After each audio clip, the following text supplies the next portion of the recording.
La phrase est à la forme affirmative, même si elle est péjorative. Par exemple, exemple de phrase négative, si je dis que Pasteur Mena n'est pas noir, alors que nous tous on voit qu'il est noir. Mais je dis, Pasteur Mena n'est pas noir. Voilà une phrase négative. Moi qui viens d'affirmer que Pasteur Mena n'est pas noir, je ne dois pas prouver qu'il n'est pas noir. C'est celui qui va venir dire que Pasteur Mena est noir, c'est lui qui doit prouver que Pasteur Mena est noir. Bon, mais moi ce monsieur il m'étonnait pour quelqu'un que j'ai connu comme un scientifique. Vous savez, même en mathématiques, quand on était encore sur les bancs, les fonctions qu'on traitait là, des fois on va te dire démontre que limite de x tendant vers 2 n'est pas négatif. Mais le problème là est posé à la forme négative, tu fais la démonstration, tu démontres. Bon, moi c'est des sujets, ça veut dire qu'il y a des choses, aujourd'hui quand j'écoute Médusa, tellement qu'il veut dénigrer le christianisme, il finit par être ridicule, risible et tellement rigolo. Concernant l'existence de Dieu, les grands scientifiques disent quoi? Ils disent que la science n'a aucun élément pour affirmer ou infirmer l'existence de Dieu. Donc sur la question de Dieu, la science vous dira toujours de façon rationnelle qu'on ne sait pas. On n'a pas de preuve de son existence et on n'a pas de preuve de son inexistence. Seulement c'est que les gens comme Prince là, ils se fient à leur sens. Pour eux, n'existe que ce que je peux sentir. Quand je parle de sens, je vais parler des 5 sens ou des 6 sens de l'intuition. Tout ce que je peux sentir existe. Tout ce que je ne peux pas sentir n'existe pas. Je peux sentir le soleil, je peux sentir l'air, je vois l'eau, je vois la nature, ça existe. Mais votre Dieu là, je ne peux ni le sentir ni le voir, il n'existe pas, c'est stupide. Parce que dans la nature, on peut citer beaucoup de choses que tu ne peux ni sentir ni voir. Ni sentir ni voir. Par exemple, étant sur la terre ici, on ne sent pas l'effet de Jupiter. On ne voit pas Jupiter, à moins d'avoir un appareil. Mais ce n'est pas parce que Jupiter ne parle pas à nos sens et qu'on ne sent pas son effet sur la planète Terre que Jupiter n'existe pas. Vous voyez, quand nous sommes sur la Terre, là, on ne sent pas que la Terre tourne. Qui est arrêté sur la Terre sans que la Terre tourne? Personne ne sent que la Terre tourne. Pourtant, la Terre tourne. La Terre, à l'heure où nous sommes en train de parler, est en train de tourner sur elle-même et en train de tourner autour du Soleil. Donc, établir ces sens comme élément majeur pour discuter de l'existence ou de l'inexistence de Dieu, c'est de la stupidité. C'est de la stupidité. Nos ancêtres égyptiens antiques disent que Dieu, Imana, nos ancêtres égyptiens dont les gens sont si fiers qu'ils étaient extrêmement évolués, ces ancêtres-là ne croyaient pas que l'être humain était descendant du singe. Ils croyaient que l'être humain avait été créé par leur Dieu qui s'appelait Atum. Ils disaient eux-mêmes que Atum là, personne ne peut le sentir ni le voir, mais ils croyaient que Atum existait. Je vous parle de ceux qui ont créé les pyramides.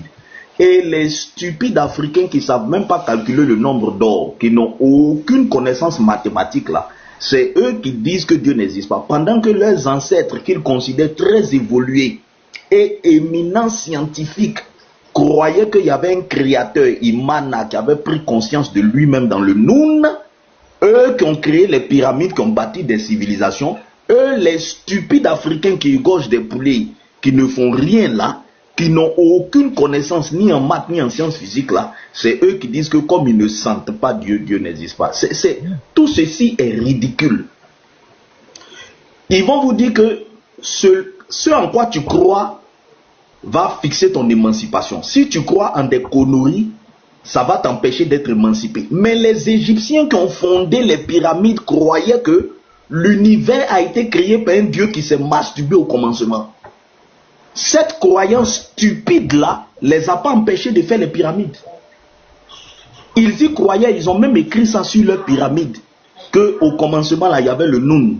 et que du Nun a jailli Atum, le dieu masturbateur qui s'est masturbé et ça l'aide de son sperme que la vie a jailli. Ils ont écrit ça sur leur pyramide. Ça ne les a pas empêchés de créer une civilisation fondée. Donc, si la croyance peut t'empêcher d'être émancipé, mais nos ancêtres n'auraient jamais dû bâtir une civilisation aussi chaude. Toutes les pyramides que les gens voient là, c'est des tombeaux. Pourquoi les pharaons s'enterraient avec leur or? Ils croyaient que quand tu meurs là, tu traverses une rivière dans laquelle on va te demander de payer. Et pour payer là, il faut prendre l'or là pour s'enterrer avec. L'or là va te rejoindre dans l'au-delà. Mais quand les Blancs sont allés casser les pyramides, ils ont ramassé l'or là. Donc voilà des stupidités comme ça auxquelles nos ancêtres croyaient, qui ne les a pas empêchés de bâtir la grande Égypte, que nous racontent les Kémites aujourd'hui. C'est stupide ce qu'ils disent. Je me mute là. Ok, merci. Monsieur Ngonzang, ouais, on vous écoute maintenant. Monsieur Ngonzang, il n'est pas là. Quand quelqu'un d'autre va prendre la parole, il va se démuter. Alors qu'on lui donne l'occasion, on lui donne la parole. Ngonzang, je voulais parler. Maintenant, tu as la parole, tu es muté. Tu n'es pas là. Maintenant, quand quelqu'un d'autre va prendre, il va se démuter après. Bon, allons-y. Presse noire. Presse noire. Est-ce qu'il est là? On dirait plus du train. Oui. Bon. J'arrive. Bon, monsieur, attendez. Voilà, il y a trop de bruit. Trouvez un endroit calme. Bon, 2 minutes. Monsieur, je vous ai écouté, comment on appelle, religieusement. 2 minutes, religieusement. Oui, il n'y a pas de souci. Je vous ai écouté religieusement comme un chrétien doit écouter un pasteur. Là, tu mens encore. Tu nous as pas écouté religieusement. Tu t'es démuté plusieurs fois. On a dû te rappeler à l'ordre. Vous voyez. Donc, arrête de mentir. Vous voyez. Tu n'as écouté personne ici religieusement. Je t'interpelle déjà sur ton premier mensonge. Tu n'as écouté personne ici. Tu n'as écouté personne ici religieusement. On a dû te rappeler à l'ordre. Vous voyez. Non, c'est dans la même. Son esprit même ne va pas être mon esprit. C'est pas quelqu'un de bien même. Alors, laisse-moi. Nazarien, je lui rends l'appareil. Je ne le laisse pas parler. Je lui rends ce qu'il a fait. Quand le pasteur parlait, il s'est démuté. Je lui rends ce qu'il a fait et qu'il arrête de mentir en disant qu'il a écouté les gens religieusement. Il s'est démuté. On a dû le muter de force. Donc, il n'a écouté personne religieusement ici qui ne s'attend pas à ce qu'on l'écoute religieusement. Celui qui écoute religieusement sera écouté religieusement. Celui qui perturbe sera perturbé. Ça, c'est clair. Voilà. Celui qui écoute mystiquement sera... Vas-y, presse-moi. T'es pas là, presse-moi. Oh, oui, je suis là. Hein. Tu m'avais dit de fermer mon micro, donc voilà, je l'ai fait. Ouais. Voilà, le frère vient de répondre. Il dit, toi, tu as dit que quelque chose qu'on ne peut pas voir, on ne peut pas croire ça, c'est quelque chose que tu ne peux pas sentir. Est-ce que tu sens Jupiter? Est-ce que tu vois la planète Jupiter? Est-ce que le personnage Jupiter n'existe pas? D'accord. Voilà, je vais répondre à cette question. Grand frère, tu sais, les humains, hein, on évolue à chaque fois, hein, on évolue. Et avec nos recherches, on arrive à, voilà, découvrir certaines choses avec les, voilà, avec notre développement, tout ça. Donc, c'est possible, tu vois. Ça n'a rien à voir avec cette histoire de Dieu. Vous comprenez? Hein? Moi, je ne suis pas contre votre foi. Hein? Moi, je ne suis pas contre votre foi. Vous êtes libre de croire à un Dieu qui vous parle. Moi, il vous parle. Moi, personnellement, il ne m'a jamais parlé. Aucun membre de ma famille m'a dit aussi qu'il lui a parlé. Vous comprenez? Mais vous, qui prétendez que vous avez ce Dieu-là qui vous parle, qui se manifeste toujours dans votre vie, pourquoi, hein, pour clore le débat, hein, vous ne nous montrez pas ce Dieu tout d'un coup et que le débat est fini? Vous comprenez? Parce que ça ne va pas s'arrêter seulement qu'à des paroles. Vous comprenez? Parce que la nature qui nous entoure ne nous parle pas, mais se manifeste. Se manifeste et on le sent, on voit. Vous comprenez? Et vous avez mis un être suprême au-dessus de tout ça, que vous dites qu'il vous parle. Hein? Et on s'entre-déchire à cause de ça. Mais vous qui avez eu cette chance de connaître ce être suprême-là, hein, qui ne veut pas se manifester à tout le monde, hein, déjà connaît tous ses enfants, qu'il choisit d'autres à qui se manifester et d'autres dans l'ignorance, je trouve pas ça déjà juste. Vous comprenez? Bon, vous qui avez eu cette chance, vous êtes bien placé pour nous le montrer directement. Mais pas seulement avec des mots, hein, qu'un être humain peut réfléchir et parler. Vous comprenez? Voilà. C'est ce que Medusa a voulu juste dire. Hein? Medusa, c'est un être humain, hein? Même qu'il est intelligent, il peut parfois déplacer les mots, mais il ne faut pas le juger avec ça. Vous comprenez? Pasteur, est-ce qu'il a expliqué? Il est monté, c'est pour quelque chose. Non, est-ce qu'il nous a expliqué, fils, pardon, je viens, frère. Parce que quand il est monté, il faut comprendre ça. Il est monté pour nous expliquer les propos. Parce que nous, on ne comprend pas ce que Medusa avait dit. Il était en bas, il dit pourtant c'est facile à comprendre. Il dit c'est simple. Donc il est monté là. Pasteur, est-ce qu'il a réussi au moins à expliquer ça de façon claire, de façon basique, pour nous permettre au moins de comprendre ce que Medusa voulait dire? Voilà. C'est ça qui me dérange en fait. Bon, grand frère, écoute-moi, je vais te le dire encore une dernière fois. Et ce que Medusa a dit, moi je pense que Medusa a déplacé les phrases. Vous comprenez? Ça peut être une erreur, c'est un être humain. Vous comprenez? Ça peut être une erreur, c'est un être humain. Le fait de parler, tu peux déplacer les phrases. Ça peut arriver. Mais celui qui dit, celui qui approuve quelque chose, hein, celui qui positive quelque chose, c'est cette personne qui vraiment doit, voilà, montrer les preuves. Comme vous le faites maintenant. Vous dites. Prince Noir. Fils, parce que moi, voilà, c'était mon problème. Comme, voilà, quand il est monté, c'était pour quelque chose. Donc, on va clore sur ce chapitre et puis tu vas aller avec lui.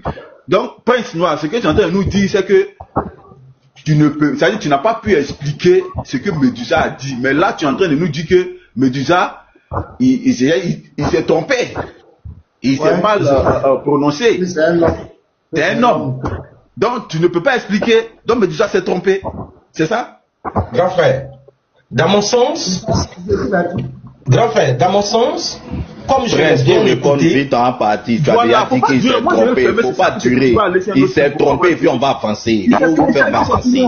Mais écoutez, vous des hommes de Dieu qui ne prenez pas un peu de calme pour parler avec nous les païens, comment vous s'en sortez? Depuis je suis là, je vous respecte. Mais qui t'a manqué de respect? Ah mais quand il me dit, il n'a qu'à parler, on va avancer, c'est pas comme ça. Tu as déjà dit que c'est un être humain, il s'est trompé. Il résume pour dire, s'il t'a bien compris, tu veux dire qu'en tant qu'être humain, il s'est trompé. Mais réponds brièvement, oui, il peut se tromper, il s'est trompé, voilà le fond de sa pensée. Et puis nous, on a des questions à te poser, on va avancer à te poser des questions. C'est ce qu'on dit. On va pas durer une heure sur quelque chose que tu as déjà dit. Ou bien? Il peut vraiment se tromper. Et je vais ajouter quelque chose aussi dessus. Si il l'a dit comme ça, qu'il le conçoit, peut-être il a aussi sa manière de l'expliquer. Mais moi, tout le monde n'a pas la même compréhension, vous comprenez? On va faire. Pour moi, je peux dire que dans mon sens, Pasteur, est-ce que tu peux jouer la partie? Mais lui, il peut mieux expliquer, tu comprends? Mais moi, de la manière je comprends, voilà comment je juge cette propos. Prince, on va réécouter, comme lui-même il est là, on a son audio, tu vas écouter ce qu'il a dit, et puis tu vas maintenant te prononcer, puis on va fermer ce chapitre-là. Pasteur, mais moi j'ai bien écouté, ça fait 3 fois que vous jouez, j'ai écouté. Bon sang, je suis prêt à Il a déjà écouté, il a écouté ça, il a même écouté. Allez-y, un fils, c'est bon, allez-y, il a reconnu, c'est bon pour vous. Prince Noir, oui. Moi j'ai été intéressé, tu dis des choses qui sont intéressantes. Ben voilà, merci, c'est déjà gentil. Tout à l'heure, tu as dit que Jupiter, par exemple, oui. On ne peut pas sentir, mais on a fait des recherches. Oui. Donc, si je te comprends bien, oui. Première des choses, quand on ne sent pas quelque chose, ça ne veut pas dire forcément que ça n'existe pas. Hein? Oui, c'est vrai. Mais il faut faire des recherches. C'est pas ça? Oui. C'est pas ça? Okay. Oui. L'évolution, oui. Non, attends. Il faut faire des recherches. C'est pas ça? Mm-hmm. Ok. Pasteur, on peut lire Deutéronome 4, verset 29. On va lire un passage. Non, attends, on va lire un passage parce que la Bible est d'accord avec toi sur ça. Quand tu dis quelque chose que la Bible est d'accord avec toi, la Bible est d'accord que quand tu ne sens pas quelque chose, tu dois chercher. C'est pas la chose qui doit venir à toi. C'est pas Jupiter qui est venu à nous. Il était bien écouté.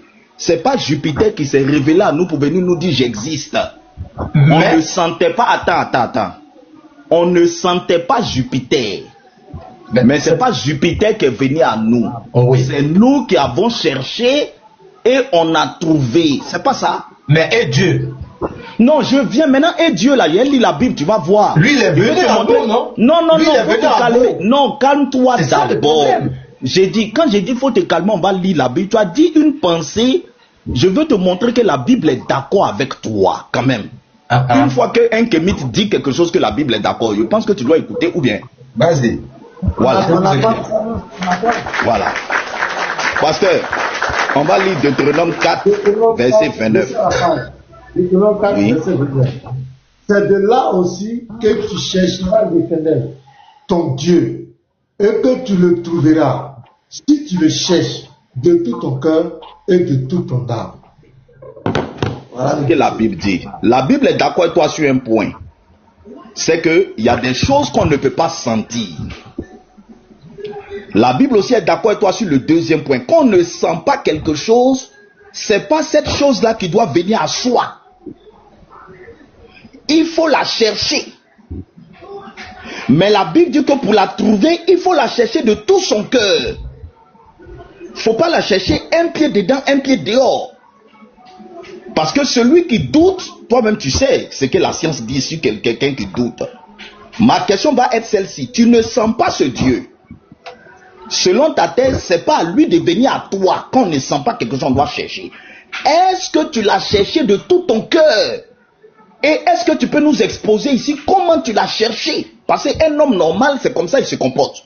Quand il ne sent pas quelque chose, il fait des recherches. Il ne s'assoit pas là pour dire à cette chose qu'il ne sent pas là de venir à lui. Il cherche. Et la Bible est d'accord avec toi que Dieu là, pour le trouver, il faut le chercher. Mais il faut le chercher de tout son cœur. Est-ce que tu as cherché ce Dieu-là? Et comment tu l'as cherché? Il faut nous dire, parce qu'on dit qui cherche trouve. Je t'écoute. Mais bien merci, grand frère, j'ai bien entendu ta question, tout et tout. Et voilà. C'est très intéressant. Mais moi aussi, je voulais souligner quelque chose. Jupiter, tu m'as parlé de l'exemple de Jupiter. En fait, Jupiter ne s'est jamais présenté à quelqu'un, hein. C'est notre recherche qui a fait qu'on a connu Jupiter loin de nous. Mais c'est bien au contraire. Votre Dieu vous s'est présenté à vous, quelque part dans les Judées, je ne sais pas où. Non, je viens de te lire un verset où Dieu dit qu'il se révèle. Non, attends. Faut pas tourner en rond, regarde. Le Dieu que tu nous demandes de te présenter là. Il vient de te lire un verset où il dit qu'il se révèle uniquement à celui qui le cherche de tout son cœur, comme Jupiter. Jupiter, mais c'est pour ça qu'il faut écouter quand on parle. Jupiter s'est présenté à celui qui a cherché. Donc toi, est-ce que cette chose que tu ne sens pas là, selon toi-même ta théorie, c'est toi qui as envoyé ta théorie, c'est pas moi. Tu dis quand on ne sent pas quelque chose, on doit chercher. Tu n'as pas dit qu'on ne sent pas quelque chose, on doit s'asseoir là pour que la chose là vienne à nous. Si tu avais dit ça, j'allais me taire. Mais grand frère, ça n'a rien à voir avec cette question de Dieu. Non, tu sais, non, attends. Non. Tu sais, là, ça chauffe, là. Même si on n'est pas des hommes de foi, il faut qu'on soit logique et cohérent vis-à-vis de nous-mêmes. On est parti de quelque chose. On est parti du fait que il faut d'abord sentir. Ensuite, j'ai t'ai apporté un argument pour dire que ce n'est pas parce qu'on ne sent pas quelque chose que ça n'existe pas. Tu as reconnu que oui, effectivement, c'est pas parce qu'on ne sent pas ou on ne voit pas quelque chose que ça n'existe pas. Je t'ai posé le problème. Dans ce cas, en prenant l'exemple de Jupiter, quand on ne sent pas et on ne voit pas quelque chose, comment on peut faire pour découvrir? Tu dis, on doit chercher. Tu viens de poser la règle. Je t'ai dit très bien, l'intelligence que tu viens de donner là, la Bible même a écrit ça. Mais ça, la Bible est d'accord avec humain qui a écrit ça. Non, attends. C'est un être humain, c'est pas du... Mais toi aussi, c'est un être humain qui a parlé. Attends, toi en tant qu'être humain... Oui, toi, tu ne sais pas que quand il n'y a pas quelque chose que tu dois chercher, mais ça, c'est pas question de Bible. Ça, c'est pas... Attends, laisse-moi, écoute-moi. Est-ce que toi, tu crois aux ancêtres? Pardon? Est-ce que tu crois aux ancêtres? Oui, je crois à ma grand-mère. Je crois à la grand-mère de ma grand-mère. Elle a vécu. Grand-mère de ta grand-mère. Oui. On va aller peut-être jusqu'à la 8e génération. Est-ce que tu connais ton ancêtre? Oui, génération en arrière. Oui. Et j'ai un exemple palpable que je peux te montrer. Attends, faut te calmer, calme-toi. Oui. Quand tu fais, tu le vénères, non? Tu l'invoques. Est-ce que tu invoques tes ancêtres?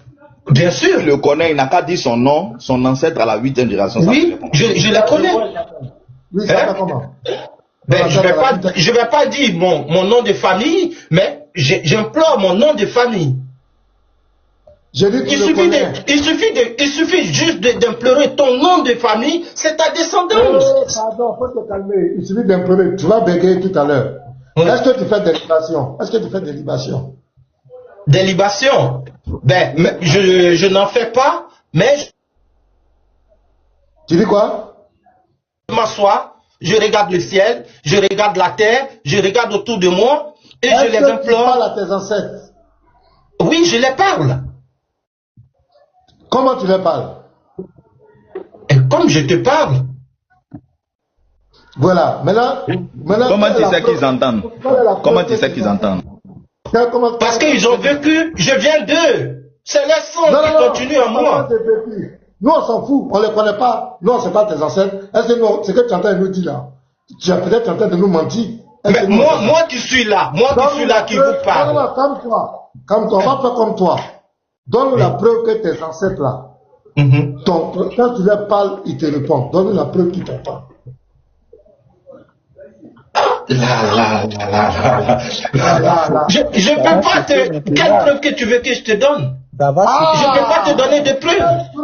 Mais je les parle. Je les parle. Quand je dis attends. Médusa dit, c'est celui qui affirme quelque chose qui doit prouver. Tu viens d'affirmer que tes ancêtres entendent. Donc il faut prouver. Non, attends. Moi, je t'ai pas dit que mes ancêtres m'entendaient. Je n'ai jamais dit ça ici, grand frère. Je n'ai jamais dit ça. J'ai dit, j'invoque mes ancêtres. Donc, ils t'entendent pas la question. Ils t'entendent pas. Attends, ils t'entendent pas. Tu as dit qu'il parle à tes ancêtres. C'est là parce que tu as demandé de prouver qu'ils t'entendent. Tu as dit, je vais prouver ça comment? Non, il m'a dit si je connais mes ancêtres. Bon, on va reprendre. Il a dit si je connais mes ancêtres. On va reprendre. Je suis la lignée de mes ancêtres. Non. Tu as dit que tu leur parles. J'ai dit je suis. Tu as dit que tu leur parles. Je suis la lignée de mes ancêtres et c'est quelque chose qui a vécu. Pasteur, on dirait que la première qualité qu'il faut avoir pour être kémite, c'est de savoir mentir. Mais on dirait que ça c'est une qualité pour être kémite. Moi je suis. C'est incroyable quoi. Attends, mon frère. Presse-toi devant 255 personnes. Tu as dit ici que tu parles à tes ancêtres, ils t'entendent, oui ou non, tu n'as pas dit ça. Écoute, ce que je n'ai pas dit, non, tu vas pas me dire ça. J'ai pas fait de réunion avec mes ancêtres. Tu as dit ou bien tu n'as pas dit. Tu as dit pas à un enfant de 5 ans que tu parles. Il m'a posé la question si j'implore mes ancêtres. Il m'a posé la question si j'implore mes ancêtres. J'ai compris. Maintenant, écoute bien ma question. J'implore mes ancêtres. Écoute ma question. Non, maintenant, s'il m'écoute ou s'il ne m'écoute pas, moi je n'en sais rien. Je n'ai jamais été. J'ai compris. Je n'ai jamais été parmi les morts. J'ai compris. Mais écoute ma question. Mais ça, c'est une réalité qu'il faut accepter. Presse-toi. Maintenant, écoute-moi. Je te pose une question qui est simple. Est-ce que tu reconnais sur ce panel avoir dit que tu parles à tes ancêtres et ils t'entendent? Est-ce que tu l'as dit, oui ou non?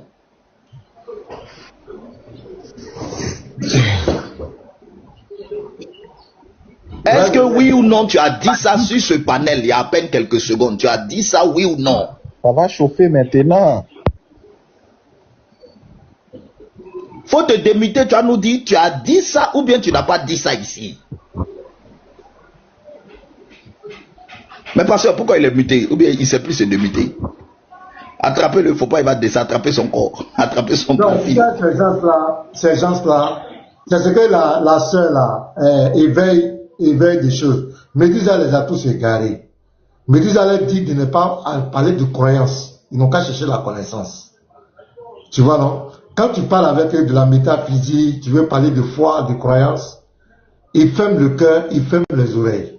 Alors que la même chose se retrouve dans ce qu'ils font, dans ce qu'ils pratiquent. C'est comme moi, quand je discute avec eux, je vois que le type ne veut pas comprendre, je retourne ça sur lui. Dans son cerveau, pas sans l'heure, il va réfléchir. Mais si on continue de répondre à lui-même, son cerveau allait bégayer. Parce que nous aussi, on s'en fout. Tes ancêtres, nous, on ne les voit pas, on ne les connaît pas. Toi, tu dis que tu parles la vérité. Quelles sont les preuves? Tu as le dit. Tu as le dit. Tu vas nous montrer la preuve que ce sont eux vraiment qui te répondent. Tu vas nous montrer ça. C'est comme ça. Comment on appelle quelqu'un qui parle à des entités qui n'entendent pas? C'est-à-dire, lui seul est là, il parle seul. Comment on appelle ça dans la vie? Qui se démute? Tu l'as posé une question. Qui se démute? Bref, j'ai une question pour toi. Quelqu'un qui parle à des choses qu'il n'entend pas, qu'il ne comprend pas. Il ne faut pas changer les questions. Tu as posé une question. Tu as posé une question. Il a dit ou il n'a pas dit. Voilà, c'est ça. Moi, je t'ai pas là, je veux savoir. Prince, pardon. Faut te démuter devant 250 personnes. As-tu oui ou non dit ici que tu parles à tes ancêtres et ils t'entendent? Tu as dit ça ou bien tu n'as pas dit? Bon, voilà. Je vais te répondre encore une dernière fois parce que tu vas pas me poser des questions à chaque fois comme si j'étais un débile. Voilà. Donc, écoute-moi très bien. On est en train de converser, vraiment. Vous comprenez? Voilà. Je peux me permettre à dire quelque chose sans me rendre compte. Peut-être oublier. Vous comprenez? Peut-être c'est arrivé. Mais, moi, personnellement, je sais que je n'ai pas dit ça. Mais si c'est venu, comme ça peut venir. Mais, je sais que je n'ai pas dit ça. J'ai dit, la question qu'il m'a posée, il m'a demandé si j'implore mes ancêtres. J'ai dit, oui, j'implore mes ancêtres. Vous comprenez? J'ai dit ça. Voilà. Mais pour la question où mes ancêtres m'entendent ou ils ne m'entendent pas, je ne suis pas un enfant. Moi, je n'ai pas été au milieu des morts pour savoir s'ils entendent ou pas. Mais je les implore parce que je suis leur lignée qui est encore sur terre. Mais ça, c'est la vérité. Voilà. Maintenant, on va écouter quelque chose. On va écouter une voix. Ça, c'est la vérité. Attends. On va écouter une voix et tu vas nous dire la voix qui parle là, c'est qui? Là-bas, tu es là? Voilà, on va écouter quelque chose et puis tu vas nous dire c'est qui parle là. Même si je l'ai dit, j'ai été clair. Je peux non, le dire. J'ai dit ce que toi tu sais. J'ai été clair, j'ai dit, je peux le dire sans m'en rendre compte. Mais pourquoi voulez-vous avoir la peau dans quelque chose? Tout le monde peut se tromper. Moi, je suis pas Dieu. Je suis pas Dieu. Mais pourquoi il veut se focaliser sur ça et laisser la brette battre? Pourquoi tu es si agité? Comme toi. Tu as vu qu'être en commentaire et qu'être en haut, ça fait deux choses. Prince, est-ce que quand tu parles à tes ancêtres, est-ce que tes ancêtres là t'écoutent? On fait comme si ce qui est passé est passé. On est d'accord que tu parles à tes ancêtres. Voilà. Est-ce que quand tu parles à tes ancêtres, est-ce qu'ils t'écoutent? Quand je parle à mes ancêtres, je ne suis pas auprès d'eux pour savoir s'ils m'entendent ou pas. Mais moi, je le fais. Je le fais. Ce n'est pas ma question. Je dis. Oui. Comment je parle? Fils du Très-Haut, est-ce que tu es là?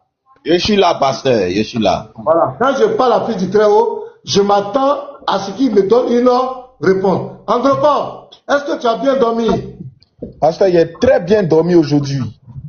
Merci. Bizraël, est-ce que tu peux me faire un dépôt de 30 minutes sur mon wave? Non, mais ça devient de la comédie. Moi, je ne vais pas avec ça, non? Ça devient de la comédie, en fait. Mais quand tu parles à tes ancêtres là, c'est pour quel objectif? Quand tu leur parles. Ce que tu as appelé leur nom là, il y a le nom de ton grand-père dedans, il y a le nom de ton arrière-grand-père dedans. Hein?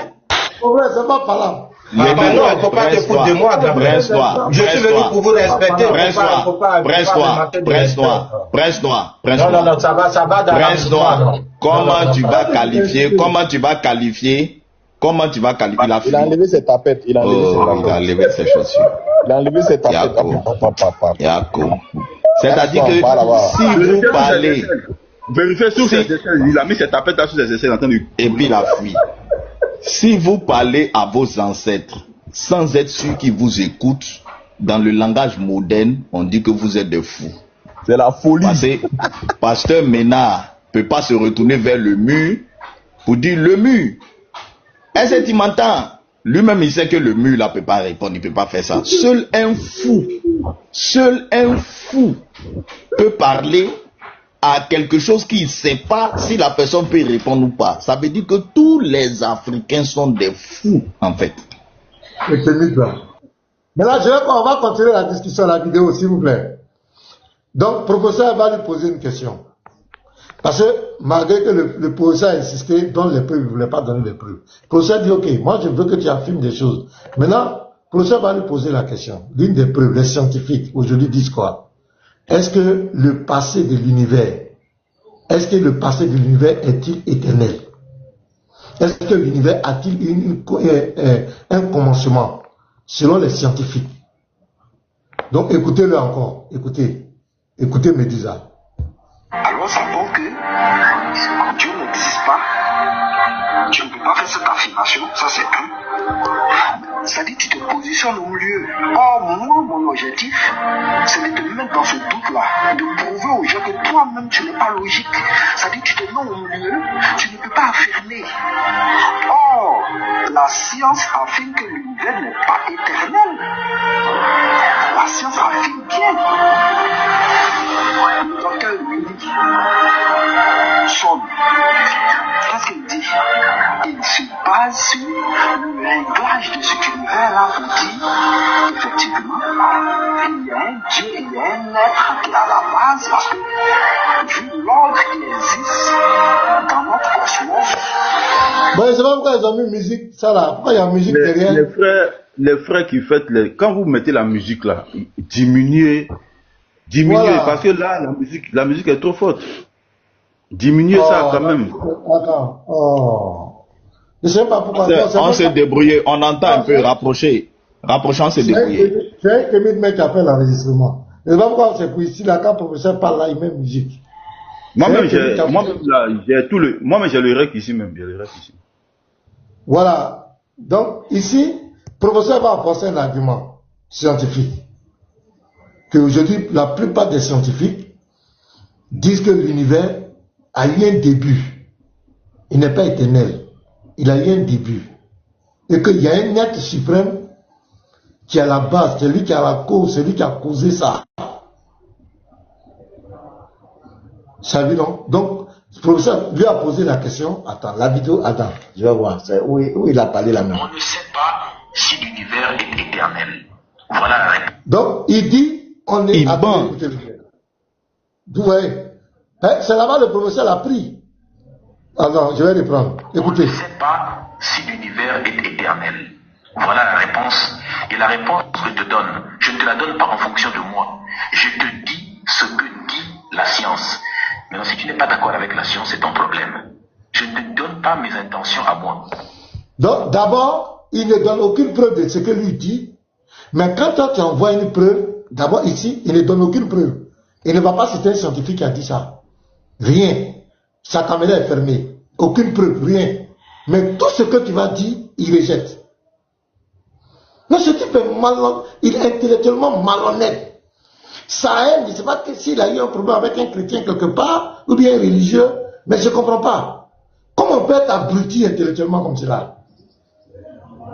Il dit, il ne sait pas. Écoutez. Maintenant, celui qui appelle la pourquoi quand c'est pour quand le professeur parle là, lui même musique, je ne comprends pas. On va. Moi, je n'ai rien à dire sur ce sujet-là parce que c'est la science. C'est comme si tu me disais, choisis. Il dit, je n'ai rien à dire sur ce sujet. Tu n'as qu'à donner les preuves. Il envoie les preuves maintenant, tu n'as rien à dire, tu ne sais pas. Mais et puis tu viens faire là, Dieu n'existe pas. Ah, les gars, est-ce que ça va chez ce monsieur-là? Allons-y, écoutez. 1 plus 1, est-ce que c'est égal à 2 ou bien c'est égal à 0? Frère, je te dis, ça n'a pas de sens. Voici ce que la science dit. La science ne sait pas si l'univers est éternel. Ou qui a dit ça? Ça est où me dit ça? C'est qui a dit ça? C'est quel scientifique qui a dit ça? La science dit. C'est qui? Où ça est? Donne un article. Qui a dit ça? Parole en l'air. On continue. Maintenant, si ça n'arrange pas ton piège que tu m'as prévu, c'est ton problème. Le deuxième élément, tu me dis, s'il y a une petite modification dans l'univers, eh bien les choses vont partir à gauche et à droite, et si on modifie seulement un petit truc, eh bien tout va s'écrouler. On appelle ça l'argument du réglage fin, le fine tuning. C'est un argument qui se trouve dans la Dieu, la science et l'épreuve. Je n'ai pas entendu. Non, je t'ai pas entendu. Je ne sais pas si tu as bégayé un instant, n'est-ce pas? Depuis le début. Depuis le début, lorsque tu as abordé le deuxième sujet. Voilà, vas-y. Le deuxième sujet, lequel? Le fond diffus cosmologique.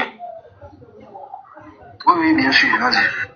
Ok, je disais que tu as dit que l'univers est tellement bien réglé que s'il y a une petite modification, eh bien tout va s'écrouler. Je t'ai dit ça, on appelle ça l'argument du fine tuning, ou en français le réglage fin de l'univers. C'est un argument aussi qui est un argument qui est facilement démontable. Enfin facilement. Ça fait appel à des notions un peu complexes. Je ne sais pas si tu vas comprendre, mais je vais quand même essayer de répondre. C'est un faux argument de dire que le fait que l'univers soit bien réglé, c'est la preuve qu'il y a donc un créateur ou bien quelqu'un qui les a réglés.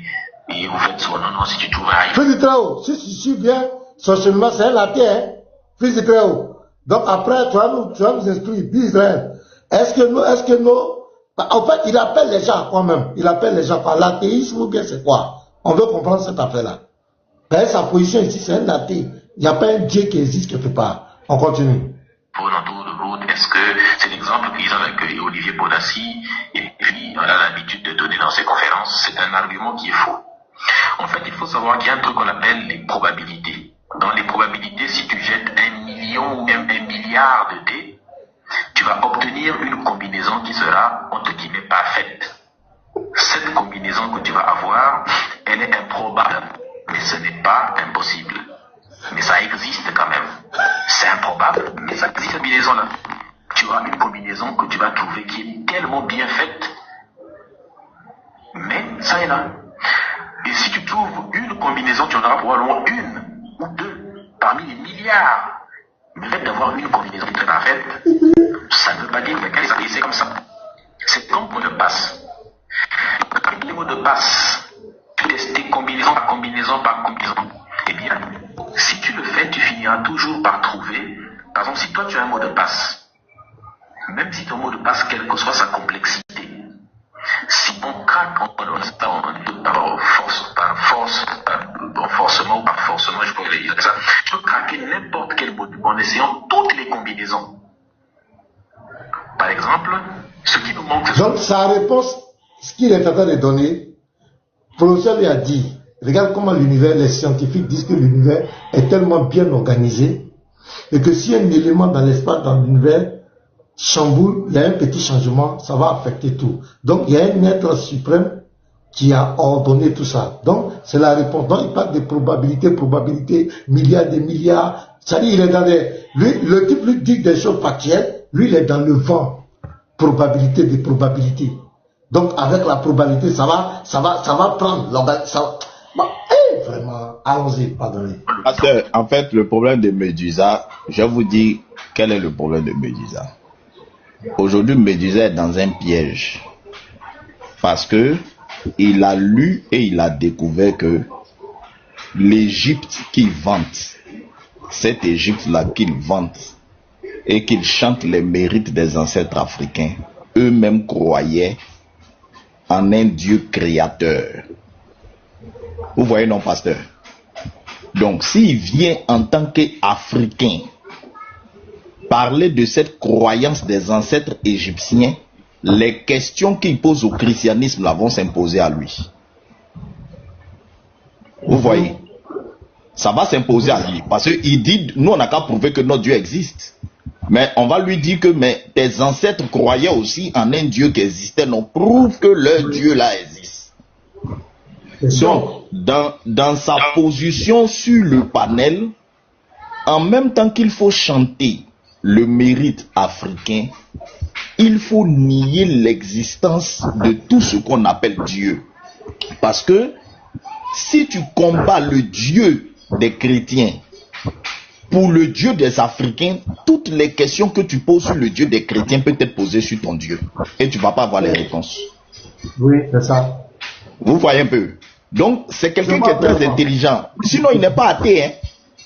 Vous voyez, il n'est pas athée. Mais des conneries comme ça, là, et Médisa ne peut pas dire ça dans un débat sérieux.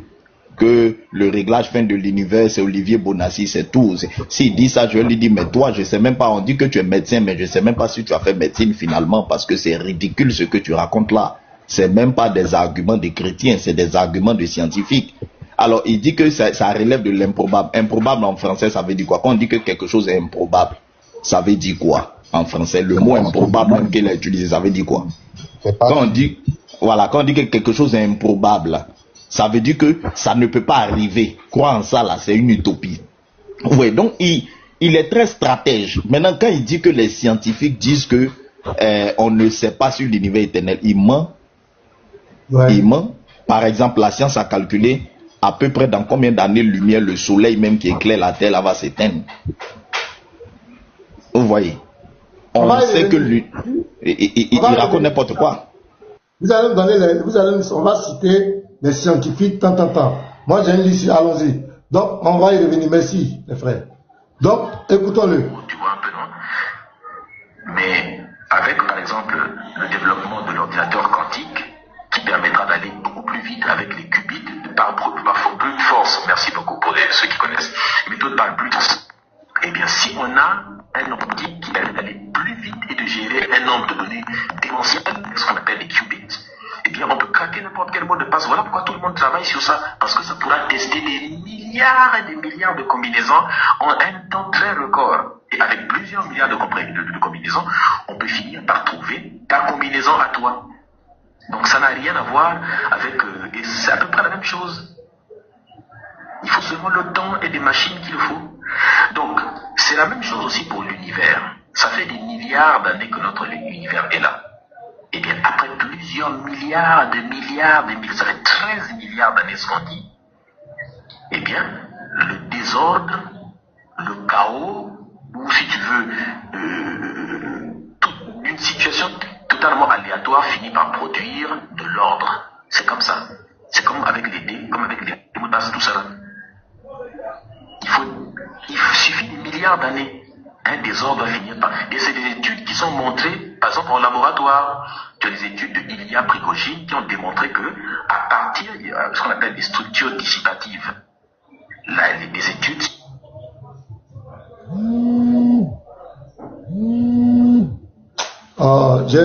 J'ai reçu un appel là. Pardonnez. Sur le téléphone. Vous pouvez...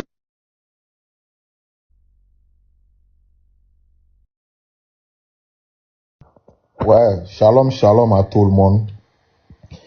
Ouais, c'est ce que je disais la dernière fois. Quand vous échangez avec les kémites, au fait, on commet la même erreur avec les musulmans. Comment on appelle ça? Avec les musulmans dans les débuts. Dans les débuts, comment on appelle ça? Dans les débuts, on était tout le temps dans la Bible, tout le temps sur la défensive, tout ça. Les frères, l'Égypte antique, ils disent que l'Égypte était développée, non? L'Égypte antique croyait en des divinités. S'il prend l'exemple de Jésus, allez là-bas, fouettez-les. Voilà. Parce que maintenant, bon, vas-y. On va écouter le reste, on va écouter un peu. Il faut que... Voilà, allons-y. C'est faux. Il y a plein de réglages qui sont devenus très fins et très précis, mais qui sont le résultat de plusieurs milliards d'années d'évolution. Et ça, c'est une nécessité statistique. Oh, mais il ment. Moi, quand je l'écoute maintenant, c'est pour ça que je respecte plus le vieux Ozzy que ce gars-là. Ce gars-là, c'est un affabulateur, un menteur. Quand je l'écoute même là, j'ai mal à la tête. Et je ne sais même pas où je vais l'attraper pour serrer son cou même. Je ne sais même pas où je vais l'attraper pour serrer son cou même. Je le cherche comme ça. Souvent, je le vois sur les panels. Il fait des demandes, on ne me fait pas monter. Je le cherche, je vais serrer son cou, lui là. Mais il ment, ça fait honte même. Et puis, c'est ton collègue médecin, non? Non. Lui là, je suis pas sûr qu'il a fait des études de médecine. Non, il passe pas, c'est un menteur. Lui là, c'est un menteur. Tu sais, sur TikTok, c'est comme le gars qui avait dit un jour sur un panel qu'il a fait, il est un grand scientifique, et puis qu'on a demandé, il fait les trucs infographie sur ordinateur, il dessine bâtiment. Un jour, on a pris un kémite sur le panel, je ne sais pas qui était là le jour là. C'était percé. Voilà, percé. Il dit, lui, il est un grand scientifique. Il a coupé coup, il a dit, bon, présente-toi, tu as fait quoi? Il dessine les bâtiments sur ordinateur, les trucs comme ça, et ça, il dit que lui, il est un grand scientifique. Il était choqué. Les gars, tapoter. Depuis, on a 37 000. Ah bon? Qui va venir faire. Non. C'est la preuve que la nature procède par sélection avec le temps, par combinaison, par essai, ainsi de suite. C'est comme ça. Et nous sommes le résultat donc de ce que la nature a pu, des bonnes combinaisons qui se sont faites pendant. Il y a eu des milliards d'autres combinaisons qui se sont mal faites, qui n'ont pas été viables. Nous sommes la conséquence de ce qui a été bien. C'est aussi simple que ça. Nous-mêmes, on est le fruit des milliards d'années d'évolution. Il ment, parce que ça là, on appelle ça la théorie des multivers. Ce qu'il vient de dire là, on appelle ça la théorie des multivers. C'est-à-dire, il y a eu plusieurs Big Bang qui ont échoué jusqu'à ce que ça a été démonté aujourd'hui scientifiquement. Tous ceux qui croient au multivers là sont des gens stupides. Qu'il y a eu plusieurs univers et que c'est le bon qui est resté. C'est reconnu en science comme une théorie des plus stupides. Et il ment. Ce gars-là, c'est un gros menteur. Il ment. Ça démonte totalement votre idée de non, le fond diffus cosmologique et tout ça là. Vous savez, si l'univers était réglé, s'il n'avait pas été réglé, tout cela, on ne serait pas là. Oui, il y a des constantes qui sont là. Si ça n'était pas comme ça, eh bien, on ne serait pas là. Mais c'est la preuve même que les milliards d'années d'évolution ont fait que ces constantes-là soient réglées de telle manière, n'est-ce pas? Et ensuite, après nous, on a existé. On aurait pu ne pas exister aussi, ça n'aurait rien changé. Ça n'a pas été fait pour nous. Ce n'est pas, je termine par là, ce n'est pas pour qu'on existe que les réglages ont été fins, mais c'est parce que les réglages ont été fins que ça a fini par produire nous. Nous sommes une conséquence de ça. Mais ce n'est pas nous. Nous ne sommes pas l'intention qui était donnée au départ. Je ne sais vraiment pas si tu as compris, mais je vais te faire une très belle explication sur le plan scientifique là. Vraiment, je serais déçu. Il est bête comme ses pieds. Il est très bête comme ses pieds. Parce que je ne vais pas donner certaines cartes parce que j'ai un débat le vieux aussi, mais il y a un scientifique coréen qui a dit que dire que le réglage fin de l'univers n'est pas l'œuvre d'un créateur, c'est dire que quelqu'un peut être sur la terre et viser avec une flèche une cible qui est située à l'autre bout de l'univers à 15 milliards d'années-lumière et l'atteindre. Je ne sais pas si vous voyez. Et lui n'a pas voulu dire que Dieu existe. C'est comme ça qu'il a répondu scientifiquement. Il dit, si tu peux dire que quelqu'un peut être sur la terre et puis il va tirer une flèche qui va aller piquer une cible d'une taille d'1 centimètre à l'autre bout de l'univers à 15 milliards d'années-lumière et la toucher, c'est que tu peux dire que l'univers est le fruit du hasard. Il est bête comme ses pieds. On va écouter le professeur. Voilà. Tu ne sais pas. Vraiment, je serais déçu si tu ouvres le micro et que tu commences à raconter des bêtises, vraiment. Je t'écoute. Ok, merci Médusa. Tu venais d'affirmer l'existence de Dieu. Je pense que j'ai résolu la première problématique parce que tu dis que tu ne sais pas. Pourtant, tu avais fait une affirmation.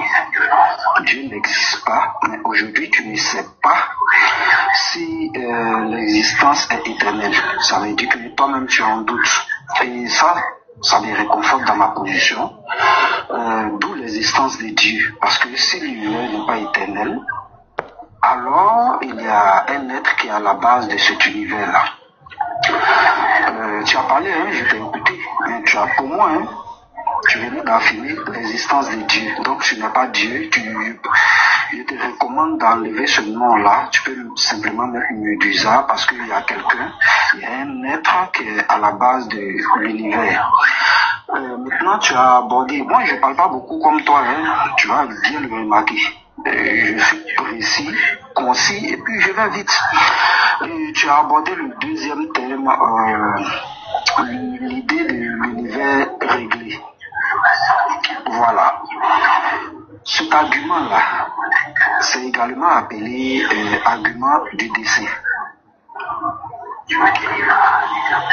Cet argument suggère que l'univers montre des signes de conception et d'ordre. Et que cela implique quoi? Cela implique l'existence d'un concepteur intelligent. À partir du moment où tu t'inscris dans cette logique-là, c'est fini. Dis à tes abonnés que l'univers existe. Que Dieu existe. Pourquoi tu mets un statut que Dieu n'existe pas? Pourquoi? Pourtant, toi-même tu en doutes. Tu dis tu ne sais pas. Tu ne peux pas affirmer que l'univers est éternel, parce que si l'univers est éternel, alors ça prouve que on ne sait pas si l'univers est éternel. Voilà. Donc voilà ce qu'il avait dit. Il ne sait pas. Il ne sait pas. Lui dit le Dieu me disa. Il ne sait pas. On ne sait pas. Bravo pour. Donc je continue. Hein.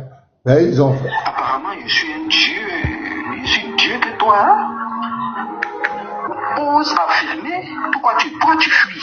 Tu fuis pourquoi? Pourquoi tu fuis? Regarde, je te donne des scientifiques qui te prouvent d'abord que l'univers n'est pas éternel. Tu ne peux pas oser faire une affirmation. C'est ce qui me plaît bien. Ose faire une seule affirmation devant le professeur. Fais une seule, c'est-à-dire fais une seule phrase devant moi. Ose le faire.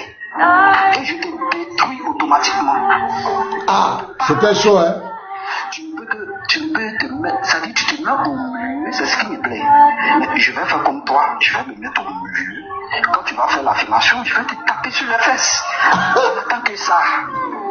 Et je suis sûr que tu ne feras pas d'affirmation. C'est ce qui me plaît. Les gars mettent la musique, non? Je savais pas faire une musique comme cela.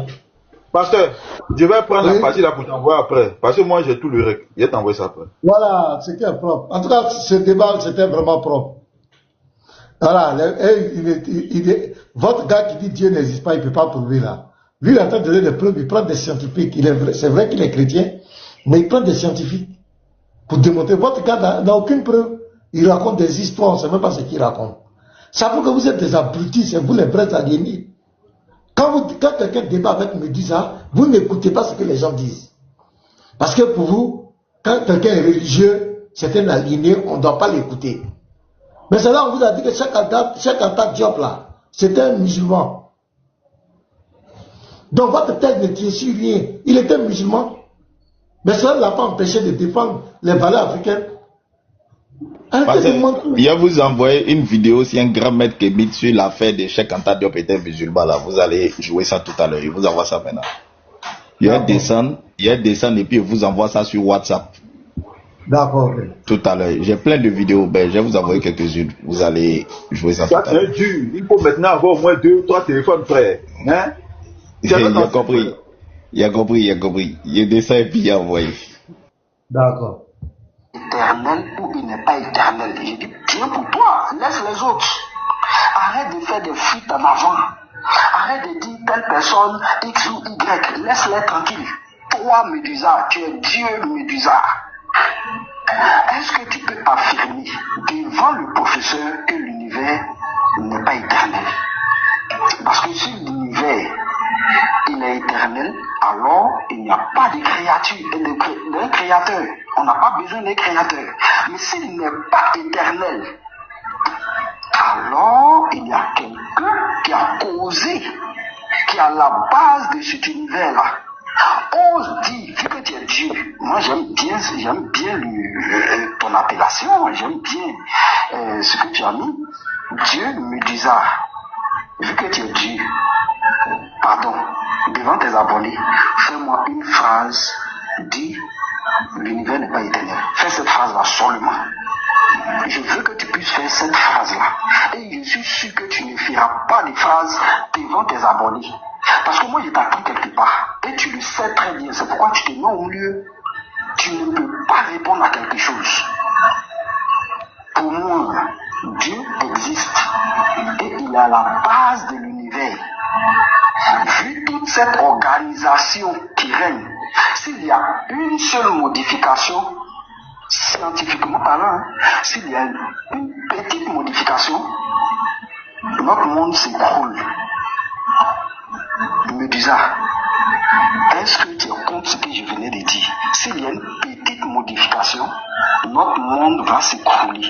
Or, nous voyons que l'univers est tellement ordonné que nous devons affirmer, et je le dis, et que Medusa doit affirmer que l'univers a un auteur. Medusa, dis-moi que mon affirmation est fausse. 1500 personnes, dis ce que tu dis. Dis à professeur, je ne veux pas que tu parles d'autre chose, s'il te plaît. Dis à professeur ce que tu venais de dire faux. Dis ça devant tes abonnés. Je me mute, je veux que tu puisses dire ce que je venais de dire là, que c'est faux.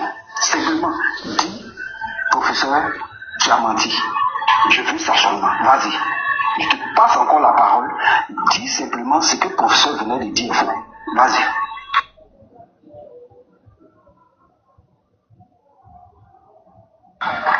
Bon, on voit très bien le niveau. Normalement, je devrais même arrêter le débat parce qu'il n'a pas de niveau. Mais bon, on va quand même le faire. Bon, premièrement, l'orgueil, quand tu le tiens. Notion de physique que je suis en train de... la même manière qu'il n'a pas compris les notions de logique, il ne comprend pas les notions de logique. Premièrement, les choses que tu es en train de dire, il est en train de les ramasser sur des sites internet qui font des résumés d'un livre qu'il a cité au départ. C'est un livre qui a été écrit par Olivier Bonassi. C'est un livre qui n'est même pas sérieux sur le plan scientifique, qui a été publié dans des revues, dans des maisons d'édition qui font de la cosmologie. Ça, c'est la maladie des patriotes. Maintenant, qu'est-ce qu'il faut? Il faut s'attaquer maintenant aux sources que le frère prend. Il quitte le débat. D'abord, il le rabaisse. Il le rabaisse. Deuxièmement. Maintenant, qu'est-ce qu'il faut faire? Il faut mettre en doute les sources que le frère est en train de présenter. Mais alors que lui, depuis qu'il est là, il n'a présenté aucune source. Ce médecin était malhonnête. Le frère t'a posé une question.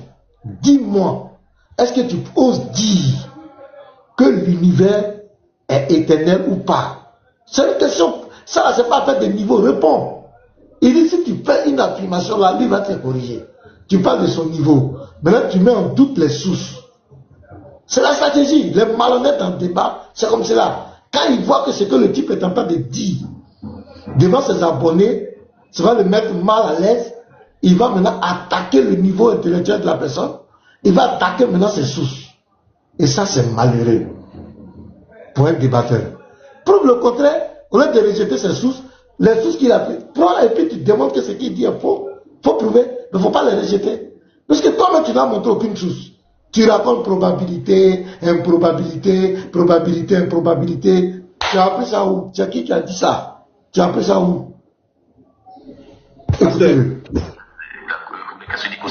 Oui. Oui, en 30 secondes rapidement. Moi, le débat, moi je l'ai suivi. Medusa, c'est-à-dire le piège s'est refermé sur lui. Parce que du moment où le professeur lui a dit, tu as affirmé quelque chose, il faut prouver. Et le professeur maintenant lui a posé la question de est-ce que l'univers est éternel? Et avant, il n'a pas répondu. Il a tourné. Le professeur dit mais réponds à ça. Parce que si tu réponds, moi maintenant je te fouette. Ça c'est clair. Voilà. Et c'était gênant. C'est-à-dire, lequel était son live, il a commencé maintenant. Non, vos questions pièges, quand vous posez, parce que vous avez mis des pièges, c'est tout. Et il a commencé à divaguer. Il a commencé à Pasteur, le problème des choses de professeur, plutôt de Medusa, c'est la question du professeur. Parce que, tel que chose a dit, il suffit du travail. Il dit quoi? Même Medusa a l'habitude de le dire, il a répété les paroles de Medusa. C'est celui qui affirme qu'il doit amener les choses, les preuves de ce qu'il affirme. Oui. Donc la question du professeur, elle est directe. Et il sait que forcément le professeur va lui demander preuve. S'il dit non, l'univers est éternel, prouve-moi par les scientifiques que l'univers est éternel. Medusa va chercher. c'est pas trop sûr. S'il dit l'univers n'est pas éternel, chose à lui demander encore pour moi par les scientifiques que l'univers n'est pas éternel. Oh, je pense, je ne sais pas, je pense peut-être que les gens ici, ce côté-là, les scientifiques n'ont pas encore des réponses sur ça. Donc lui, il ne sait pas, c'est comme il va répondre. Donc qu'est-ce qu'il va faire? Il va rentrer dans une... Il va faire un syllogisme, c'est-à-dire quoi? Il va essayer de contourner pour envoyer la question ailleurs. Non, probabilité, voici ce qui est là. Parce que c'est-à-dire il ne peut pas prouver. Or, ce sont eux qui ont l'habitude de dire aux chrétiens, prouvez-moi tant, prouvez-moi tant, prouvez-moi tant, prouvez-moi tant. C'est eux, ils ont toujours besoin de preuves. En d'autres termes, telle que la manière que le frère échangeait, c'est pas parce que il n'y a pas la preuve d'une chose que la chose n'existe pas. L'autre avait parlé de sentir. Je vais sentir la chose. Mais il a dit quoi? On ne sent pas Jupiter, les effets de Jupiter. Mais ça n'est pas que Jupiter n'existe pas. Donc, en d'autres termes, ils demandent toujours preuve. Donc, quand la personne va lui demander preuve ici, il sera bloqué. Il ne peut pas prouver. Quelqu'un qui a eu à prendre une vidéo sur YouTube, et puis il dit ça c'est preuve que voici ce qui est là. Et que moi j'ai vu le juge a demandé à Ouedraogo cette vidéo YouTube, toi tu es sûr que c'est ça qui est là? Il a parlé non que l'affaire de Jésus, toutes ces choses-là, ça a été copié dans les pyramides, tout ce que les gens lui ont demandé preuve. Il a pris une vidéo YouTube d'un gars qui parlait en anglais. Personne ne comprenait même ce qu'il disait. Et la vidéo n'a fait que 30 ans. Si ça a tout fait, c'est 2 minutes. Il a montré des hiéroglyphes, ça n'a rien à voir avec le sujet. C'était là le prophète Placide, non? C'était là le prophète Placide. Je crois bien, ça devait être avec le prophète Placide, je crois. C'est ça. Oui, mais attends, grand frère B, tu sais que cette vidéo-là, Humo a fait sortir l'original, non? Ah. Ça. Quand j'ai attrapé chose ici, Ouedraogo, il lui a demandé Ouedraogo, cette vidéo-là, ça parle de quoi? Parce que le gars a fait sortir cette vidéo-là dans un débat. Ouedraogo dit non, je ne sais pas. Vous demandez à Médusa. Il dit, mais vous avez cru en ça? Vous avez gobé ça? Je suis monté sur le live de Médusa, j'ai pris la même vidéo, je lui ai pris la question, il a rejeté ça. Il n'a pas répondu à ça, je l'ai laissé dans son live comme ça. Donc en d'autres termes, le gars sait que le professeur va lui demander preuve. Mais donc qu'est-ce qu'il va faire? Il va continuer, il va aller parler d'autres choses. Dans le but d'essayer de mélanger comme s'il est assis. Oh, il n'est pas assis. Médusa, excusez-moi de citer. Moi, je vois le combat des Médusa comme les musulmans.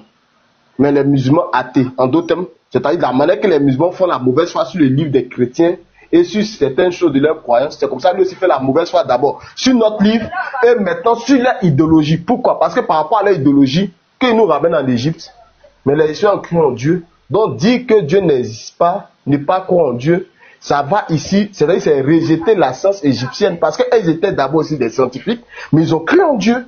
Il y avait des dieux là-bas pour les Égyptiens. Mais cela ne les a pas empêchés d'être avancés. Mais maintenant, s'ils rejettent le Dieu de la Bible, et que toi aussi, le chrétien, tu vas faire la même chose, tu vas lui dire, mais tes ancêtres ont cru en Dieu, non? Il faut me prouver que ces dieux-là ont existé. Il sait que c'est là-bas, on peut l'attraper. Donc, qu'est-ce qu'il va faire? Il va se débarrasser il va essayer de couper tous les liens avec toute cette histoire de Dieu, dans le but de ramener en cette histoire de science, toutes ces choses. Moi, je suis pas scientifique, mais aussi littéraire. Donc, je laisse la parole et vous pouvez continuer la vidéo. Pasteur, avant de poursuivre la vidéo sur l'univers éternel, il y a un principe en thermodynamique qu'on appelle l'entropie. Ceux qui ont fait un peu de science connaissent ce que c'est que l'entropie. L'entropie, c'est une loi thermodynamique qui dit que à l'intérieur de tout système qui est isolé, l'énergie se dégrade. Je donne un exemple, la thermos. Ceux qui ont un thermos à la maison.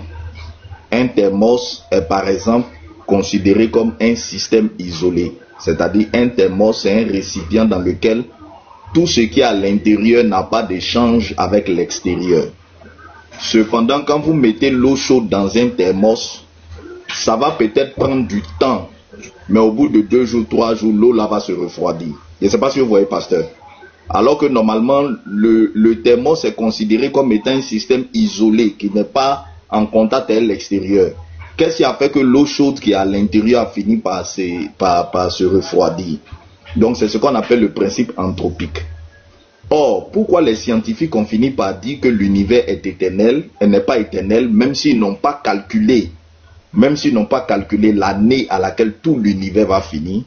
c'est que d'après le principe anthropique, pour que l'univers soit éternel, il ne faut pas que l'univers soit un système isolé. C'est-à-dire qu'il faut que l'univers soit en contact avec un élément qui est extérieur à l'univers, qui continue d'alimenter l'énergie de l'univers. Vous voyez un peu? Donc, si on ne prouve pas qu'il y a un élément qui est à l'extérieur de l'univers et qui continue d'alimenter l'univers en énergie, ça veut dire que tôt ou tard, l'énergie de l'univers va s'arrêter. Tu es obligé de dire ça, parce que si tu ne dis pas ça, tu prouves que la loi de l'entropie est fausse. Or, la loi de l'entropie est toujours vraie. Vous voyez? Donc, quand les scientifiques arrivent sur ça, la seule personne qu'on peut dire qui est extérieure à l'univers et qui alimente l'univers, c'est Dieu. Je ne sais pas si vous voyez un peu, pasteur. C'est clair. Donc, la théorie de l'univers éternel suppose un Dieu qui est à l'extérieur de l'univers, qui continue d'alimenter l'univers en énergie pour que l'univers reste éternel. Je ne sais pas si vous voyez. Donc, ils sont piégés là. Ils sont piégés là. Si on dit que l'univers est éternel, ça veut dire qu'il y a un être qui est à l'extérieur de l'univers qui continue d'alimenter l'univers en énergie. Donc, on ne va pas répondre à ça. Mais en même temps, ils sont coincés par autre chose. C'est que si l'univers a un commencement, il faut qu'il ait une fin. Parce que l'éternité, c'est considéré comme plus l'infini. Si tu dis qu'il y a un plus l'infini, c'est qu'il y a un moins l'infini. Pour ceux qui ont fait les maths. Si tu dis qu'il y a un plus l'infini, c'est qu'il y a un moins l'infini. Or, on a démontré qu'il n'y a pas de moins l'infini vu que l'univers a un commencement. Vous voyez comment la science est bloquée? Voilà, donc les scientifiques, si on dit qu'il y a un plus l'infini, c'est qu'il y a un moins l'infini. Dire que l'univers est éternel, c'est-à-dire, dire qu'on peut aller de 0 vers l'infini, ça veut dire qu'on peut aller de moins l'infini pour venir à 0. Or, ça, c'est impossible. Donc, les scientifiques qui sont honnêtes vont vous dire que quand tu fais beaucoup de sciences, tu arrives à un point où tu es obligé d'admettre qu'il y a un être, même si tu n'as pas les preuves, il y a un être intelligent et intelligible qui est la cause de toute chose. Pour rester rationnel et pour rester toi-même logique, pour rester normal. Voilà, parce que si tu t'amuses à dire qu'il n'y a pas un être à l'extérieur, tu ne peux pas prouver que l'univers est éternel, tu ne peux pas prouver que l'univers aussi n'est pas éternel. Je ne sais pas si j'ai expliqué terre à terre pour que vous compreniez. Non, donc, c'est clair. Voilà, l'un mis dans l'autre, même si tu n'as pas de preuve, tu ne sais pas qui est cet être-là, tu ne peux pas l'appeler, tu ne peux pas donner un nom, tu es obligé d'admettre que l'univers n'existe que parce qu'il y a une cause extérieure à l'univers qui a déterminé toute chose. Ça, tu es obligé d'accepter ça comme ça. Ça, c'est un. Deuxième des choses, la science utilise les causes et étudie les causes secondaires. Ça veut dire quoi? Ça veut dire que la science ne peut sonder que ce qui a commencé à exister. Par exemple, tu peux étudier les arbres. Mais si l'arbre n'existe pas, tu peux étudier quoi? Je ne sais pas si vous voyez un peu, pasteur. La science a besoin d'un objet d'étude.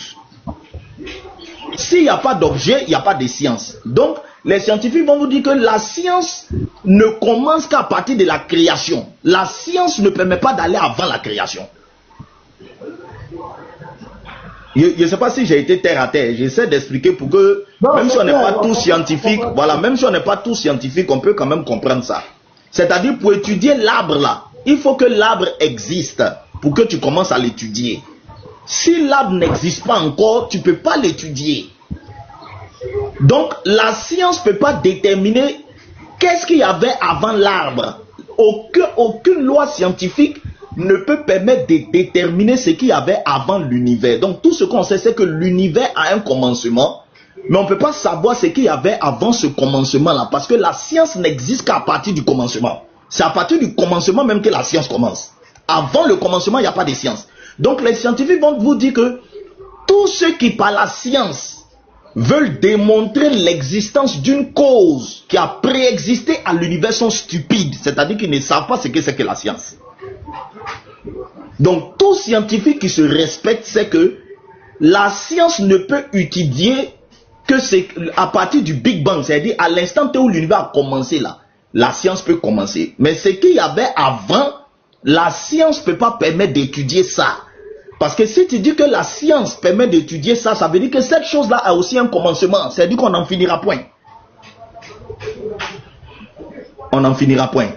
Donc, quand on discute avec les gens qui sont scientifiques, il faut avoir cette logique rationnelle-là en tête, parce que tous les scientifiques l'ont. Donc, la plupart des scientifiques sur ces questions-là, ils vont vous dire, je ne sais pas, je ne peux pas répondre. Ils vont botter en touche. Maintenant, pasteur, je vous envoie la vidéo d'un monsieur grosse tête là. C'est un grand kémite, hein, très respecté dans le kémitisme. Écoutez-le d'abord avant d'écouter la dame là. Ah, le pasteur dit il arrive. Bon, si quelqu'un veut parler, le temps que le pasteur arrive, il dit qu'il est au téléphone. Oui, l'ancêtre, dis-moi un peu. Bon, comme toi tu es scientifique, je veux que tu m'expliques un peu scientifiquement l'amour au fait. Quand tu es amoureux d'une petite go là, dès qu'on allait taper à Ogo, voilà, explique-moi un peu l'amour. Andropov, comment la science va expliquer l'amour? Il peut t'expliquer la chimie qui se passe dans ton corps quand tu es amoureux, mais il ne peut pas t'expliquer l'amour. Non, il peut t'expliquer l'amour. Bon, explique-moi aussi le stress. Bon, le stress, quoi? C'est qui déclenche le stress ou bien comment le stress se passe dans le corps? Oh, voilà. Non, sinon il y a des phénomènes, il y a des hormones qui permettent d'expliquer pourquoi tu es stressé. Hein. Et si, oui, si on te... le stress même là, le stress. Pourquoi quelque chose te stresse quoi? Comment t'expliquer ça? Parce qu'on n'a qu'à écouter la vidéo du monsieur grosse tête là. Ouais, je vais pas écouter, mais à midi je vais arrêter. Mais là, tu es au votre débat là, avec le gars là. Oui, Ozzy. C'est quand finalement on avait été. Non, on a dit samedi, maintenant c'est l'heure, on doit bien caler. C'est l'heure, voilà, on doit bien caler quoi. Donc voyez avec lui c'est quelle heure qu'il arrange et puis on échange ensemble inbox pour voir, pour caler l'heure. Sinon c'est calé samedi. Si en journée je l'ai vu à l'heure, je vais monter là-bas pour voir. Mais toi déjà, toi tu proposes quelle heure? Moi c'est en soirée 18h. 18h, 19h, c'est ça qui a m'aidé. Ah, mais il m'a dit pour là. Donc, sauf que, 18h, moi, ça ne m'arrange pas. Vous, c'est quelle heure qui vous arrange? Moi, peut-être en journée comme cela. Ben, si c'est en journée comme ça, si on peut commencer à midi, si on peut commencer à midi, et puis, ça m'arrange pas. Si on peut commencer à midi, et puis faire maximum, je sais pas, 1h30 sans déborder, ça va être bon. Là, si quelqu'un peut le taguer, est-ce qu'on peut taguer le vieux Osiris? Quelqu'un qui le connaît peut le contacter pour nous. Là, on va finaliser. Parce qu'à midi, je dois arrêter. J'ai un appel, je dois aller régler une situation. Là. C'est ça, on va faire des pasteurs là. C'est ça. Donc, on va jouer la vidéo. Là, parce que attendez, il parlé de lui. Voilà, ça, c'est le Seth Kouvi. C'est un grand maître kémite qui intervient dans un club kémite, je vais appeler ça comme ça, qu'on appelle Tameri Sematawi. C'est un grand savant africain. C'est quelqu'un qui a connu Cheikh Anta Diop. Voilà, c'est-à-dire lui, Cheikh Anta Diop, là, on lui raconte pas. Voilà. Et si aussi dit qu'il connaît les travaux de Cheikh Anta Diop, il peut jamais dire devant moi qu'il connaît les travaux de Cheikh Anta Diop que le Sèche Kouvi. Tout le monde connaît le Sèche Kouvi. C'est un béninois. Très efficace, très pointu. On va l'écouter sur Cheikh Anta Diop. Cheikh Anta Diop était-il musulman ou pas? Il va citer une dame. La dame qu'il va citer là, je vous ai envoyé sa vidéo aussi, après lui sa vidéo. D'accord. Elle aussi, bien. Elle a connu Cheikh Anta Diop, c'était son parent. Elle vivait lui qu'à sa mort. Voilà. Donc, c'est ça. Donc, on écoute Kouvi Greg Mili. Cheikh Anta Diop là. Oh, qui m'appelle là? Oh, assisez-moi. 2 minutes. Excusez. Ozzy a dit ici que quand lui lit les travaux de Cheikh Anta Diop, il comprend que Cheikh Anta Diop a critiqué l'islam et que on ne peut pas affirmer que Cheikh Anta Diop était musulman à travers ses écrits. Donc le Serge Kouvi va décortiquer ça, il va les ramasser. Et il va même dire, si on écoute la vidéo jusqu'au bout, qu'il y a un islam que les Africains même supportent. Il va dire ça. Ok, attendez, hein. On m'appelle seulement. Bon, ça va. Étudier le Coran. Absolument. Étudier le Coran. Parce que vous n'êtes pas au début. Remettez la vidéo au début. Vous n'êtes pas au début, pasteur. Ok. Cheikh Anta Diop n'a jamais dit qu'il faille éradiquer l'islam. Cheikh Anta Diop a étudié le Coran. Absolument. Étudier le Coran, ce sont les gens de Marabout de Koki qui lui ont appris le Coran. Ouais. Donc, il ne faut pas, pour les besoins de la cause, essayer de faire comme si le panafricanisme de Cheikh Anta Diop était contre l'islam. Je pense qu'il ne faut pas prêter au professeur Cheikh Anta Diop des idées qu'il n'a pas défendues. J'ai entendu des choses qui ne correspondent pas à ce que l'homme m'a dit. Il y a des gens qui l'ont fréquenté. Mais il faut faire une distinction entre ce qu'on appelle les témoignages de deuxième main. C'est-à-dire des gens qui répètent des choses qu'on leur a rapportées. Les témoignages vécus, c'est-à-dire des gens qui ont vécu avec Cheikh Anta Diop et qui l'ont vu en action. C'est le cas de notre maman et je ne peux que m'incliner devant les faits qu'elle a rapportés. Et troisièmement, il y a ceux qui font du diopisme, c'est-à-dire qui sont des adeptes d'une secte qui croient que Dieu va créer. Bon, c'est de cela que je parlais quand j'ai été interrompu tout à l'heure. Parce que j'ai parlé des deux affirmations de Diop sur la religion. Dans un premier temps, il constate que l'aliénation culturelle est aggravée par l'instillation de croyances mortifères, dont l'Africain, de par son optimisme atavique, selon lui, se débarrassera d'une manière ou d'une autre.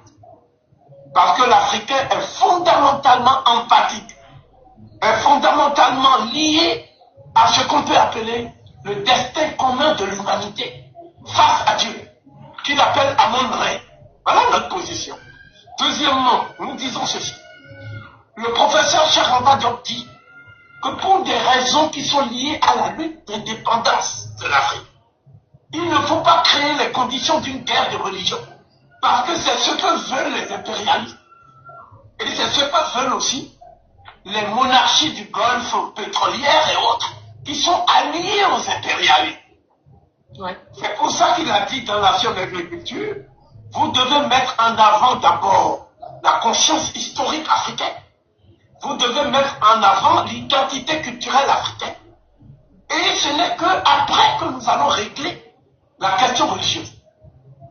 Troisièmement, il dit, si l'État fédéral d'Afrique noire est créé, ce sera un État tolérant et laïque. Mais nous devons tirer les conséquences de nos déboires du passé. Nous devons prendre des mesures conservatoires. Et parmi ces mesures, nous devons garantir à l'islam la possibilité, non pas de faire du prosélytisme agressif, ce que j'appelle l'islamisme wahhabite. Et on a fait mine de me faire endosser l'idée que je combats l'islam. Moi, je combats l'islamisme wahhabite. Est-ce que vous ne voyez pas la nuance ou quoi? Vous ne voyez pas que ces gens-là détruisent les monuments des saints à Tombouctou, projettent d'aller détruire les pyramides, coupent les mains des gens pour qu'ils votent ou pas, voilent les femmes, font un certain nombre de choses que nous n'avions jamais vues dans le royaume du Cayor. Ces gens sont des ennemis de l'islam. Ces gens sont des ennemis de l'islam. Pourquoi ils vont poser des bombes dans des mosquées? Si tu es musulman, tu ne peux pas tuer tes co-religionnaires. Ce sont des gens qui sont manipulés par des puissances d'argent qui les envoient pour détruire l'islam. Ce sont les mêmes qui veulent détruire l'islam, qui veulent détruire l'Afrique. Comment voulez-vous que nous, on leur laisse le champ libre sous prétexte que nous ne voulons pas qu'on nous accuse d'être contre l'islam? Moi, je vais vous dire quelque chose. Et il y a un monsieur qui m'a donné l'éclairage sur l'islam. C'est Cheikh Amidoula. Cheikh Amidoula m'a expliqué que... Il m'a expliqué que Cheikh Anta Diop lui-même avait quelqu'un, il a donné son nom à son fils aîné, Cheikh Anta Mbaki, qui était un marabout dissident. Pourquoi il était dissident? Parce qu'on lui a dit, c'est pas la peine de faire des recherches en astronomie, en mathématiques. Tout est dans le Coran. Il a dit, non, je fais des recherches pour enrichir le Coran. On a dit, on ne peut pas enrichir le Coran est déjà parfait. Il dit, dans ce cas, pourquoi le prophète nous dit que la science, c'est la seule manière de connaître, d'avoir la foi. La science et la foi ne sont pas indissociables. Donc c'est cet enseignement que les sophistes ont développé en Afrique. Je vais citer juste 2 écoles. Je cite l'école de Tierno Bokar, le sage de Bandiagara. Ah, c'est loin, hein? Écoutons la dame là maintenant qui a vécu chez Anta Diop jusqu'à sa mort. La deuxième vidéo. Donc vous voyez dans cette vidéo, et après, la vidéo est longue, sinon après il va parler de l'islam de Cheikh Anta Diop. Mais la vieille là même, jusqu'à sa mort, elle va rendre témoignage que Cheikh Anta Diop priait, il priait bien même, c'était un bon musulman. Ça c'est la vidéo de Lion Rouge. Hier on a vu ça. D'accord, c'est bien. Voilà la parole.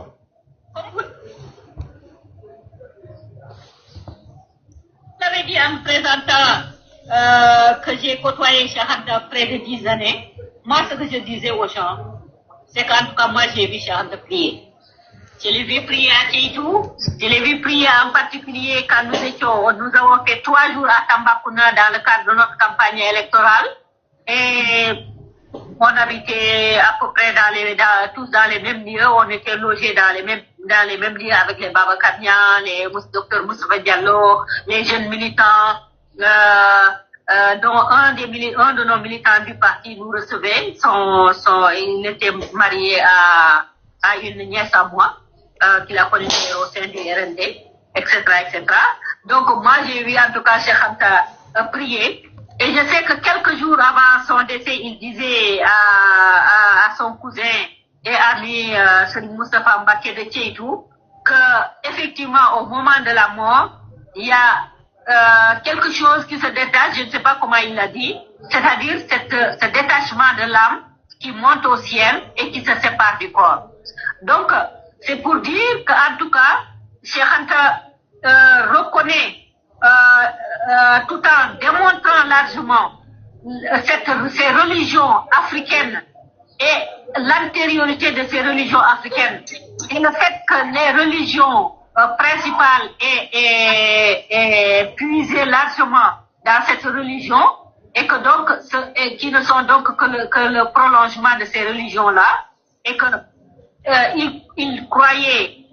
C'était un croyant, c'était un homme de foi, parce que souvent ça a été discuté, oui, avec les travaux scientifiques de Cheikh, est-ce qu'il avait la foi et tout ça. Moi, personnellement, je pense que c'est quelqu'un qui avait la foi, c'est quelqu'un qui priait, c'est quelqu'un qui avait fait l'école coranique très jeune d'ailleurs, très jeune, parce qu'à 4 ans, il était à l'école coranique. Il semble qu'une fois il est passé, moi on m'avait dit que c'était Cheikh Ahmadou Bamba qui lui a saisi la main, qui a dit qui est cet enfant. On a dit que c'est le fils de Massamba Sassoum. Il lui a dit tendez la langue. Et il a tendu la langue et Cheikh Ahmadou Bamba aurait écrit sur sa langue.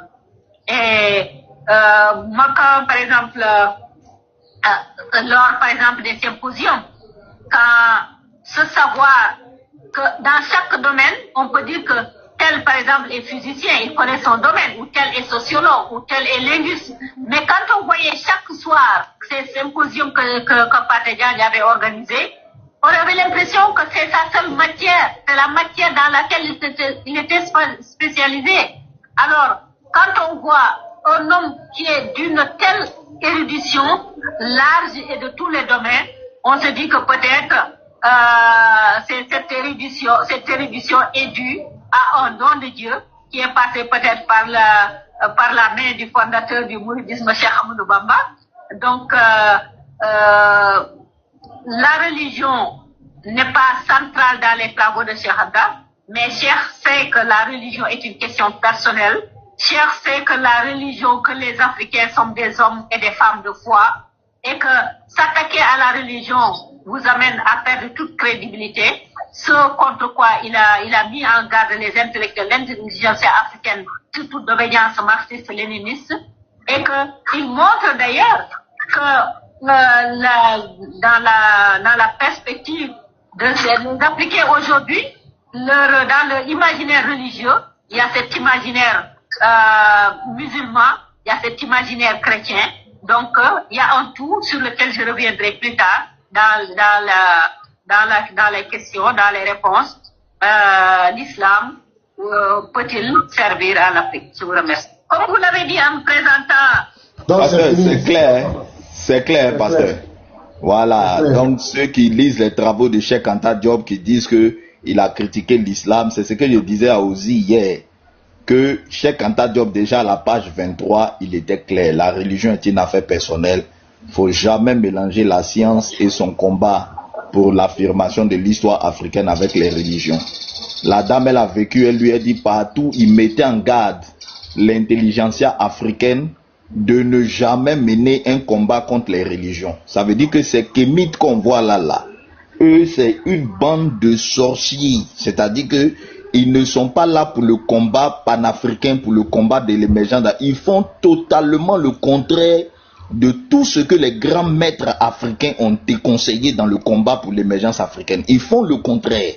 Parce que c'est une bande de sorciers et de féticheurs haineux qui sont juste là pour prôner la haine. C'est ça le problème, les Kemta là. Une bande de haineux.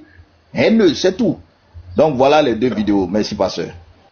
Merci, Filtre. C'est propre. Les vidéos sont propres. Donc c'est des preuves comme ça, nous on attend de leur part aussi. Où des gens ont dit que Cheikh Anta Diop a renié l'islam publiquement. Voilà, on attend ça aussi. Voilà. Il y a des témoins ici. Donc on attend ça d'eux. Voilà, donc je crois que c'est clair. Maintenant, je ne sais pas qui va lancer. Filtre, tu peux lancer? Non, à midi, moi aussi, je dois bouger. Dès que vous fermez. Voilà, donc, c'est pas là-bas. Là-bas, il faut lancer. Je vais couper. Tu dois aller quelque part, on m'appelle quelque part là. On va régler une situation là. Donc, les gars, prenez soin de vous. Peut-être qu'on se reverra dans un live, voilà, quelque part. Voilà, donc moi, je vais m'arrêter là pour aujourd'hui. Soyez bénis. Prenez soin de vous. Voilà. Je rappelle encore. On peut faire tous les débats. Il y a une seule vérité. Jésus-Christ de Nazareth. Si tu aspires à aller au paradis demain, une seule adresse, Jésus-Christ. Que Dieu vous bénisse, que la paix et la grâce du Seigneur vous accompagnent. Shalom.